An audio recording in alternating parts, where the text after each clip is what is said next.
Hey everyone, welcome back to my channel. Thanks for tuning in. Tonight's spiritual sit down is going to be about spiritual cleansing baths and why it is so important that we keep our auras cleansed. Okay? So, there is a lot of discussion and talk about spiritual warfare. Yes, this is good and evil battling over our souls. This is how important our soul is. All right? The good is trying to help us achieve our soul journey and purpose. Evil is trying to take us out. He comes to rob, steal, and kill. All right? Everybody has some aspect of negativity around them simply because these two forces exist and we are smack dead in the middle. Now, it is important that you understand you have a responsibility to help your divine guide, holy angels, holy ancestors, ascended masters, spiritual guides, prophets, those people who are in your spiritual arsenal. You have to help them help you, okay? With your prayers, with your meditation, and with your ability to manifest, okay? In order to do those things effectively, one thing you have to do is make sure that your aura is cleansed and protected. Now, everybody has an aura. Your aura is like a light beam force around your body, okay? It's all these colors, kind of like the rainbow, that collectively creates white light. Now, when your aura is being attacked, okay, by negativity, negative spirits, and negative spirits do exist, all right? They attack you on the top of your head, through your crown chakra, and they attack from the back, okay? Your third eye, your all-seeing eye, your intuition, helps to protect that which you cannot see that is attacking you from the back. But you have to do more. You have to do your part, all right? They say faith without work is dead faith, right? So, yes, your spiritual divine exists. And yes, you can pray for protection. You can pray for clarity. You can pray for blessings and all of that. But the one thing that God does not interfere with human beings is free will. Okay? There are different reasons why spiritual baths are important. Like I said, one is to keep your aura cleansed. The second one is people will say and do things to you out of their free will. They're sending negative energy towards you, okay? Depending on how well your aura and how well your force field is built up spiritually will determine whether or not their negative energy can penetrate through. If you have portals open, if your aura is not sealed, that negative energy will come in and attack. Okay? So spiritual baths are one way in which you can cleanse your aura, seal it down, and protect yourself from these outside forces. All right? So let's talk about what spiritual baths are. You can do them a couple different ways. But the key element in a spiritual bath is water. Water is a huge conduit between the physical and the spiritual domain. Okay? Water is also associated with emotion. Water is also associated with the moon. Okay? Just real quick, the moon is the second luminary that we have. The sun is the first, the moon is the second. The moon is that energy of intuition. It's the things that happen in the background, the unseen, right? The sun is nice and bright. The moon even in daytime, sometimes you can't see it. It's, she sits there and she hides out, does her thing. The moon controls a lot of energy here on Earth, all right?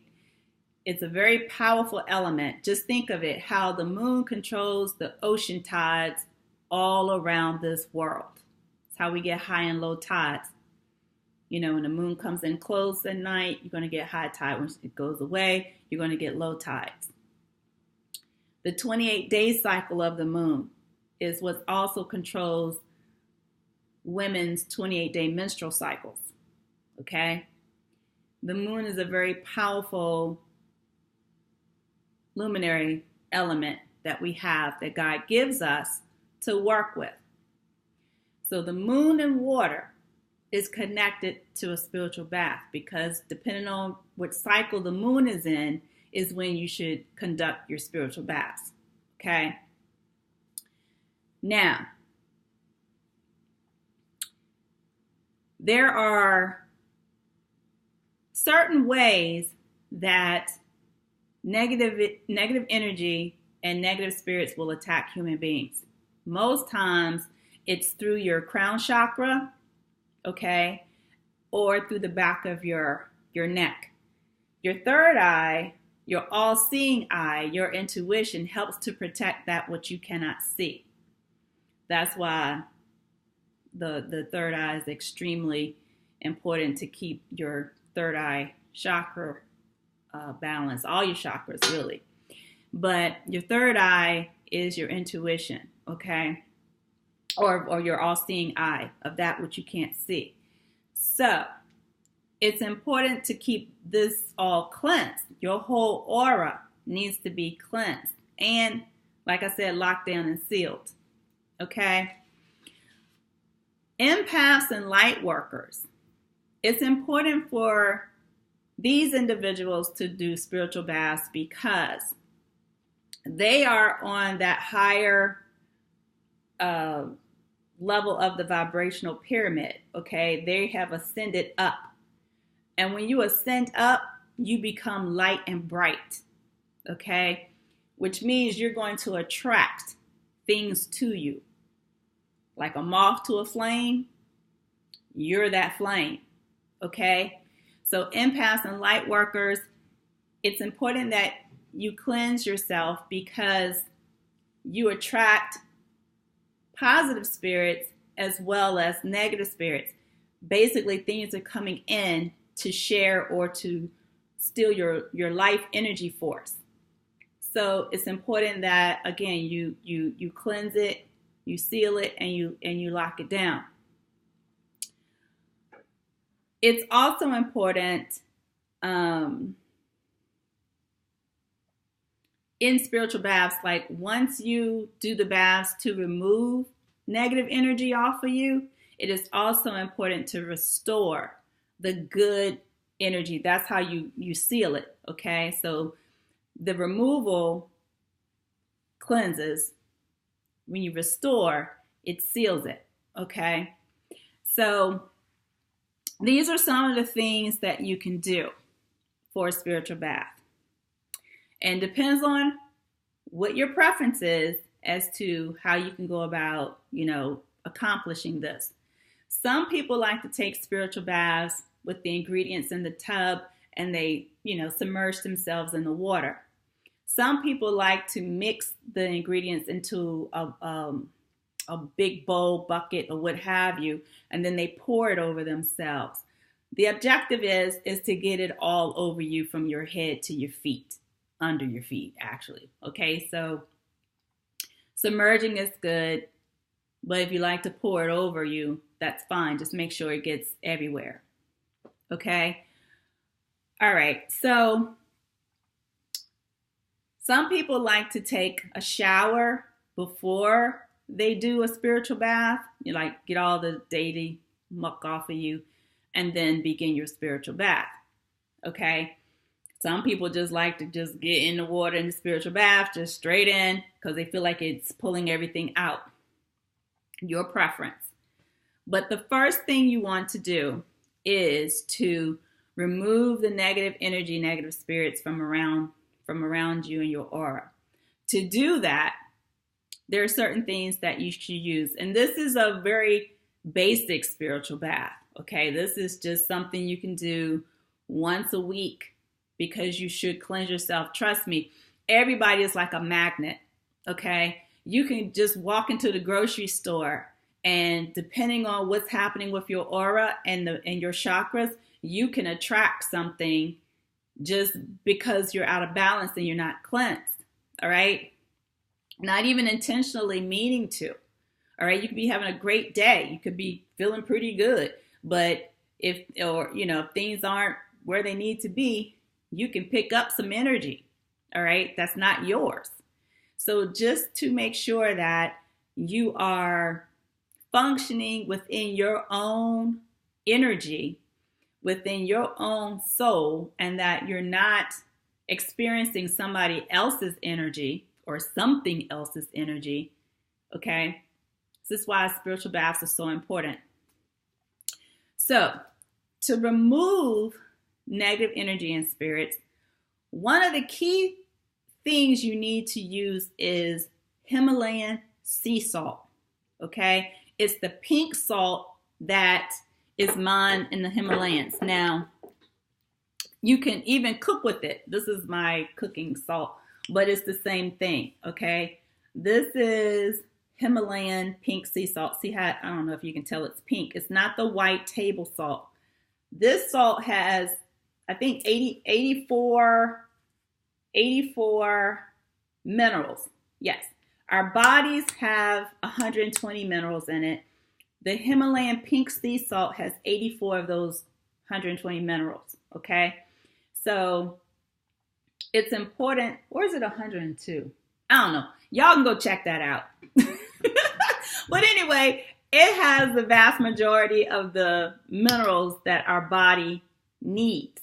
So it's good to cook with this or put it in your food, not a lot, okay? And if you have issues with salt, by all means, check with your doctor. Don't, do things that are going to harm yourself. But salt in light doses is very good for your body. Your body is salt. You taste your sweat. It's salty, okay? But pink Himalayan sea salt is good. This you should be putting in a bath regularly because it strips that negative energy off of you, okay? When you put it in your food, you're actually feeding the soul food, okay?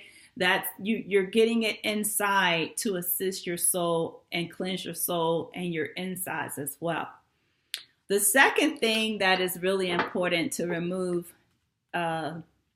negative energy and to protect yourself is Florida water. Now, this is Florida water cologne. It's kind of greenish. This was made in 1808, and the formula has not changed. All right. This stuff here is like, I almost want to say holy water. Florida water, negative energy cannot stand this stuff, all right? In negative spirits. It's made of like grain alcohol and certain herbs and certain oils. But whatever this formula that they made in 1808, this stuff works like nobody's business, all right? But it's also good for like aftershave. It's good for your skin just on a regular basis. Like my kids use this like when they shave and they pat their faces down because it cleanses out your pores, so you don't get little bumps and things like that. Occasionally, I might even use it like as a toner. I have sensitive skin, so I don't use it all the time. But when I want to get a deep cleanse, on my face, I might just dap a little bit on a cotton ball and just rub it around, and it takes the oils and dirt, off. But spiritually, Florida water keeps and repels negative energy off of you. So what you do with it, you pour it in your hand, all right, and you put it on the back of your neck, because again, spirits attack from the back and they're attacked from the top of your head. And you can even just kind of tap the top of your head. If you want to protect yourself wherever you go in the course of the day also, in addition to that, you can put some on the bottom of your feet, okay? But this is very good to have. Like I said, spiritually it's good, and just daily purposes it's good. You can pour some of this in your bath water, okay, when you're doing your cleansing bath. Just a little bit. You don't need a whole bunch. You don't be messing things up. Don't be messing up the pH balances in certain parts of your body. But a little bit of that and the salt is good. Then there are certain oils and certain herbs that are also good for the removal of negative energy off yourself, such as, now this can be in herbs or it can be in oils, whichever you're comfortable with. If it's in herbs, some people will boil it like a tea. Like if you get the herbs, you make a tea, and then you take the tea and you pour it into the water. If you're doing oils, just add the oils to the water. But these are things like rosemary, parsley, basil, white sage. Then you can do frankincense, oils. You can do citrus types fruits. Some people will literally cut limes, oranges, grapefruits, tangerines, okay? Or you can use the essential oils. Any of that's good. It's the citric acid that helps to break down, the negative energy around you. Okay, so the best time to do a cleansing bath is when the moon, like I said, the moon is associated with water. So you want to do the cleansing bath when the moon is in its waning stage. That's when it's becoming a new moon, okay? So just check out the cycles of the moon. All right. Now, once you have bathed in the bath to remove negative energy, people do this a couple different ways. Okay. Some people will just wipe themselves with their hands. Okay. You just wipe off they call it a dry wipe. And you just wipe yourself off with your hands. You do not use a towel. Okay. If you do use a towel, you use a white towel. And then you dress in white pajamas, clothes, boxers, whatever you're going to go to bed in, it should be white. Okay. Now, some people will just do this for 3 days. They put on the deodorant, they take care of things down below, but that's it. They won't add anything else to their skin. Okay. Then they will take their restoration bath. All right. Now here's the difference. Depends on what you feel works for you. Some people, like I said, will wait the 3 days. Some people will take their restoration bath right away. Some people will wait until the moon is waxing, which means the moon is coming into the full moon. Okay? So you do what works for you. All right?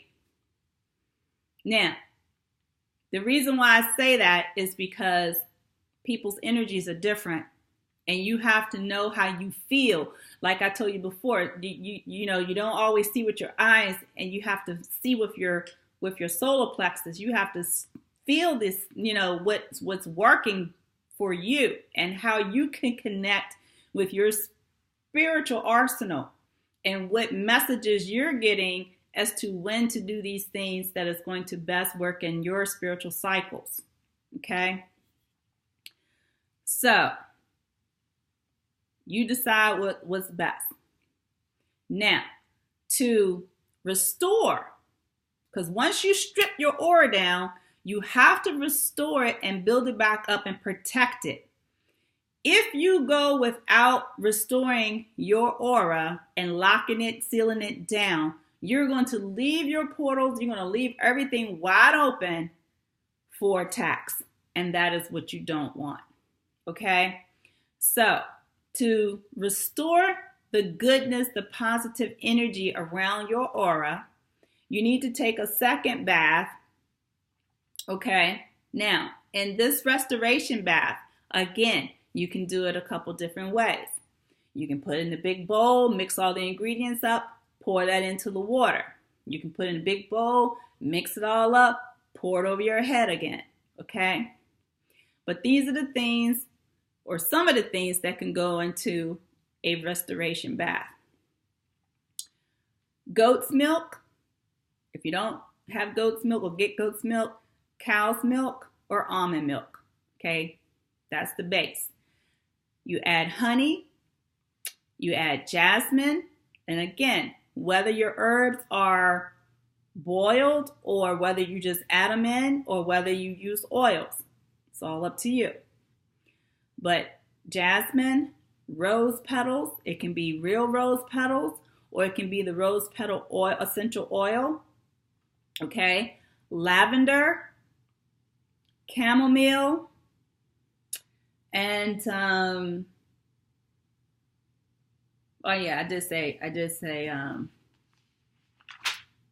rose petals. Yeah. So those are some of the main ingredients for a restoration bath. You can research and find some other stuff that you like or that works for you. I'm just giving you guys some ideas and just hopefully enlightening you to how spirituality works in your 3D, this 3D physical world that we live in, and how to protect yourself more. Okay? Yes, you pray, but again, prayer won't cover certain things. All right? It won't cover people's free will, and the angels don't interfere with your karma. Now, you can pay off your karmic debts, again, with kindness and compassion. But when you're doing these baths, these spiritual baths, you want to be praying, okay? You want to be meditating. When you're doing a bath to remove, you want to think about all the things and pray about all the things that you want to get rid of in your life that's not working for you. When you do your restoration bath, you want to think about all the blessings and goodness and things that you want to attract to you. Okay? When you're in that water, make sure you get the water on your head. Okay? If you're pouring it, or you're sinking. If you're sitting in the tub, don't just do it up to here. Squeeze the water over your head. Get it on that crown chakra. Okay? You want to make sure that you're connecting spiritually. The water will make that connection happen. So just know you're not just sitting in just water. You are sitting in a spiritual element that is basically like a telephone calling up the universe. All right. Water and fire. Those are two very powerful conduits to the spiritual domain. So in this instance, for spiritual baths, you're immersed in water. Okay, so that's all I want to say right now. I'm gonna keep this video short, and just know that there are different types of spiritual baths. That's just a cleansing bath. You can do baths for other things in your life, work, career, basically money, love. It just depends on what your prayer is, okay? So you pray to God, but it's like you can power up. What is supersize it, okay? You can supersize your prayer. All right. So, keep that aura cleansed, because when your aura is cleansed, you have better clarity. You can focus better. You can meditate better. When you meditate and you get that clarity, your mind gets clear, you can hear God's messages to you better. Okay? Spirit is always there. God is always there. He never leaves us. It's us who get, all flustered and confused and cloudy. Okay? Spiritual baths will help remove that cloudiness. So do your research, read up on spiritual baths. These are just some examples and just some very highlights of what you can do to help yourself. All right? And help your spiritual arsenal help you. Okay? So toodles, everybody. Ciao now.